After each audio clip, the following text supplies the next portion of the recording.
Drop the brace.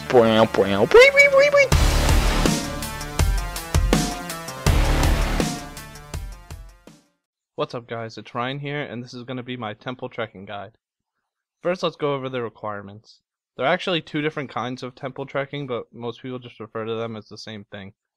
For the Bergdarat Gamble, you'll need the Darkness of Hollowvale, and for temple trekking you need an aid of the Myreki. Before starting this, however, I'd suggest getting to the point in Branches of Darkmare, where you unlock the Draken's Medallion and Blisterwood weapons. In the minigame itself, you'll be guiding refugees through the Mortmire Swamp.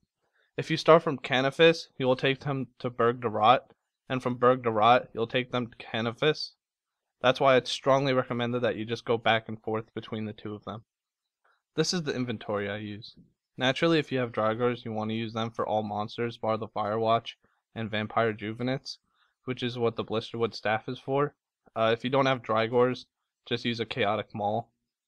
The Vampire type creatures are weak to magic, and I found that I had a very hard time hitting them with the polearm, but you can use the polearm if you don't feel like bringing magic armor. You want to have some type of stackable food for one of the events. Purple sweets and biscuits are the only ones I think exist, so just use whichever one's cheaper. When you start the game, you'll be in a tiny instance of the swamp, and there will be a fork in the road. There are 3 different ways to go: easy, medium, and hard. The level of the path indicates how many monsters or how high of a level the monsters on the path will be.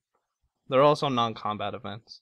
The main problem people have with temple trekking is not knowing which path to take with each character, which is what I'll go over in the next part of the guide. Each side has 3 characters, which will be ranked easy, medium, and hard. Easy means that the character is stronger and faster to level, while hard means that they are weak and therefore slower. The highest level a character can go up to is level 99. While the characters will gain XP from completing events, they will also gain XP from killing monsters you encounter along the path. From Canifis, the easy character is Dean Valio. He's a melee-based character and is one of the fastest to level. When selecting the character from the interface, you can see what he'll unlock at every level, and that's the same for all characters.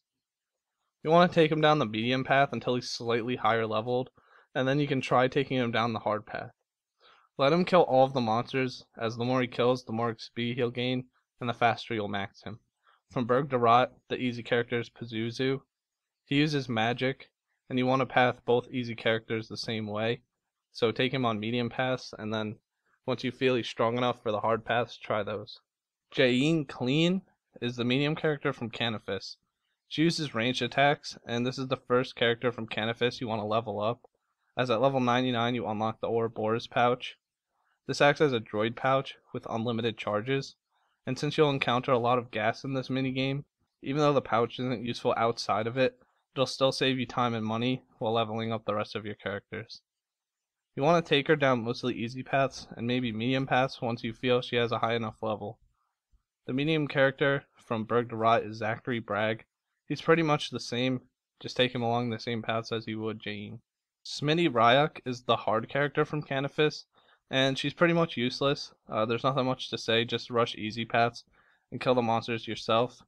Rolane Twicket is hard from Bergdarat, and he's also pretty useless, and you want to rush easy paths with him. At varying levels, each character will unlock what is called Foresight. This will allow you to ask the character what is down the path you click on. The phrases are linked to what the actual puzzle is in the description. Before you take a character in, you have the option to give them items. The only time I would recommend doing this is for the hard characters when they're low leveled, because you can give them food and they'll eat at 50% life points. Now I'll go over the different events you'll encounter along the path. Fighting Juvenates, these are a combat event and they're pretty easy on all of the difficulties. Your best bet is bringing a Blisterwood Staff with fire spells, and you should be able to take these down pretty fast. Gas are another combat event and are fairly easy. They will attack you once, and it will use up a charge from your droid pouch. After that, you either want to kill them yourself, or let your follower kill them, depending on who it is. Shades are fairly annoying as they're really spread out and there's a lot of them, but this is good for your easy and medium characters because there's a lot of them and they'll level up pretty fast with this event. In the snake event, snakes will attack with melee and magic and are weak to ranged. This is another fairly easy event and your character can level a lot on these. Giant snails are fairly annoying and you don't really need a snail to kill them. If you're using Rolane, he's going to attack and get them all aggressive on him, so you might want to skip this if you're using him. But other than that, it's fairly easy. Nail beasts are another easy combat event. If you're using a hard character, you want to kill them yourself, you can use water spells, but I personally just bring fire spells since it really doesn't make that much of a difference. The Talon Beast will drop Beast Charms and Nail Beast Nails for summoning. The graveyard is very simple, just get all of the skeletons on you, and then run into the tomb in the center, and if you unleash the power of the tomb, it should kill all of them pretty easily. The swamp creature, who you fight on a boat, is actually pretty hard. I wouldn't recommend doing it at all. It's weak to fire spells, and if you want to kill it, you're going to have to kill all the parts of the creature in order to finish the event. Firewatch are fairly simple, and you want to just use a Blisterwood Staff to kill them. Your follower won't be able to damage these as well as the Juvenites because they don't have silver weapons. Now let's look at the puzzle events. These don't have combat in them besides the Lumberjack event, which are pretty easy. For the bridge event, you want to chop down 3 trees and repair the bridge. Sometimes you may get undead lumberjacks coming out of the river. If you kill these, they'll drop planks, which can be used to repair the bridge, and have a slight chance of dropping lumberjack clothing, which gives a woodcutting boost.